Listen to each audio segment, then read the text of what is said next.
મોડા તો મોડા શરદી એટલે કે શિયાળાની શરૂઆત ગુજરાતમાં હવે થઈ ચૂકી છે। ગુજરાતમાં હવે ઠંડીનું જોર વધ્યું છે। વહેલી સવારે કાતિલ ઠંડીનો અનુભવ લોકો કરી રહ્યા છે। હિમાલય તરફથી આવતા બર્ફીલા પવનની અસર થઈ છે। મોટાભાગના શહેરોમાં લઘુત્તમ તાપમાનનો પારો ગગડ્યો છે। તાપમાનમાં 2 થી 5 ડિગ્રીનો ઘટાડો નોંધાયો છે। ઉત્તર ગુજરાતમાં તેમજ સૌરાષ્ટ્રમાં ઠંડી વધુ પડવાની શક્યતા વ્યક્ત કરવામાં આવી છે। હવામાન નિષ્ણાંત અંબાલાલ પટેલે પણ આગાહી કરી છે। 22મી ડિસેમ્બરથી કાતિલ ઠંડી પડવાની શક્યતા છે।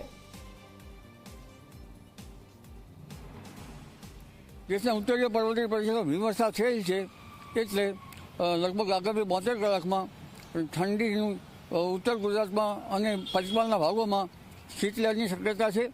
જો કે હિમાલુ પવનોની એટલી બધી શક્યતા નથી। આમ છતાં ઉત્તર ગુજરાતના ભાગોમાં ન્યૂનતમ તાપમાન 10 ડિગ્રી સેલ્સિયસ, કોઈ ભાગમાં 8 ડિગ્રી સેલ્સિયસ જેવું રહેવાની શક્યતા રહેશે। પંચમહાલના ભાગોમાં પણ 10 ડિગ્રી સેલ્સિયસથી નીચું જવાની શક્યતા રહેશે। ઉપરાંત રાજકોટના ભાગોમાં પણ ઠંડી રહેવાની શક્યતા રહેશે। જૂનાગઢના ભાગોમાં પણ ઠંડી રહેશે। વલસાડના ભાગોમાં ઠંડી પડવાની શક્યતા રહેશે। મધ્ય ગુજરાતના ભાગોમાં ન્યૂનતમ તાપમાન 15 ડિગ્રી સેલ્સિયસ કે 14 ડિગ્રી સેલ્સિયસ જેવું થઈ જવાની શક્યતા રહેશે।